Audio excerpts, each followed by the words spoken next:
All right, guys, this is some help for some Algebra 1A topics here, something that I've noticed a few people have had some problems with. This is for solving advanced linear, or what I would call many-step equations.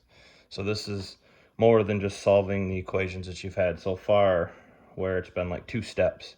Okay, specifically, these are ones that will probably going to take more like 4 steps.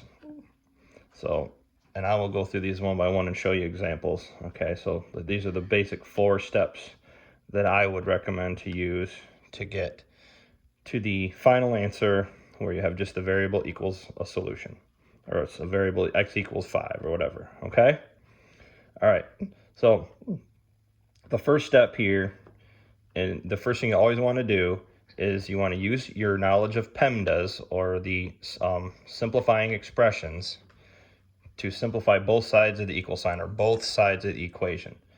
So if I take an example here, okay. So in this steps here, this is not where you worry about like, I need to do the same thing on both sides of the equal sign, or whatever I do to one side to do to the other. This is just look at one side of the sign at a time and just do what's there, but just make sure you do it in the order of PEMDAS correctly. So if I look at this, I think P first for parentheses. So I look at this and I say, can I do 11x minus 18? No, I can't, because they're not like terms. The 11 has an x, the 18 doesn't.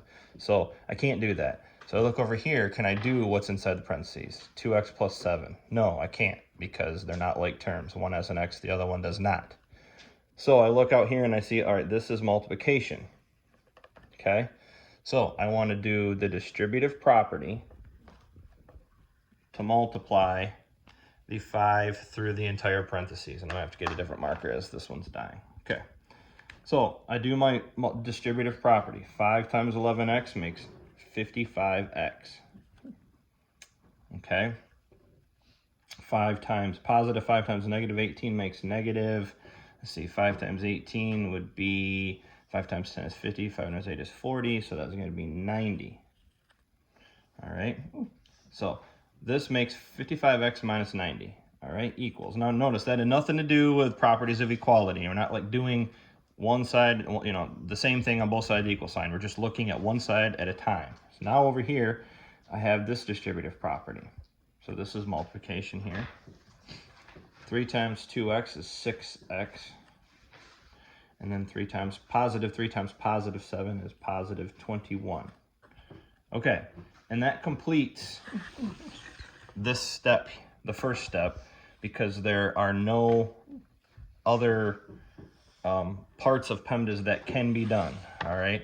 There's no subtraction here. I can't do this 55x minus 90, and I can't do 6x plus 21, because they're not like terms. They would both have to have an x on them, or both be normal numbers, and they're not. Okay, so now we get to the second step, which is really the real first solving step. And this is, if the variable exists on both sides of the equal sign, eliminate the smaller one by either addition or subtraction.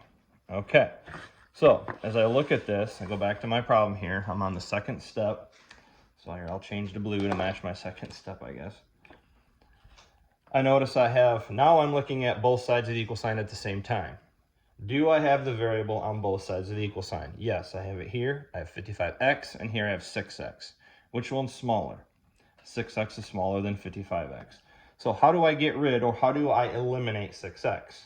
Well, it's a positive 6x, so I'm going to subtract 6x from both sides. This, now we start having to worry about, we do the same thing on both sides of the equal sign, or what we call those properties of equality. 6x minus 6x is 0, of course. That's why we did it, to make 0. 55x minus 6x is 49x. Okay, now work vertically. Bring it all down. 49x. I still have that negative 90 that I haven't done anything with, so I'm going to bring down the minus 90, equal sign, and I still have 21 over here, positive 21. Okay. All right, good. So now we're on to the third step here, which is number 3, that says isolate or in other words, get the variable term by itself by adding or subtracting. The variable term, what's the difference between the variable and the variable term? The variable is just the letter itself. The variable term is the variable and the number in front of it together. So in this step, step 3, we're just worried about getting this whole 49x by itself. Let's not worry about just getting the x by itself. That's last. We just want to get this 49x by itself. So don't worry about the 49. It can stay with the x right now. We just want to get it by itself. So what needs to go away? The negative 90 needs to go away. So 49x can be by itself. Well, how do we get rid of negative 90? Okay, in order for negative 90 to go to 0, we would add 90. Again, to both sides of the equal sign. Property of equality. Add 90 to both sides. Negative 90 plus 90 is 0, which is what I was hoping it would go away. 21 plus 90 is 111. Okay, so I bring down what I have left. The 49x equals the 111. Okay. Now, I'm to the fourth and final step, which is isolate or get the variable itself by itself by multiplying or dividing. So this is the last step. Now I worry about just having the variable alone. So get the x by itself. So now the 49 needs to go away because of the fact that you have 49 times x. Are we going to multiply or are we going to divide? Well, this is 49 times, so the opposite here, or what's going to make 49 go away, is to divide by 49 on both sides. On both sides, property of equality. 49s cancel out. Basically, it makes 1, or 1x. And then the final answer is 111 over 49, which I'm not really worried about simplifying.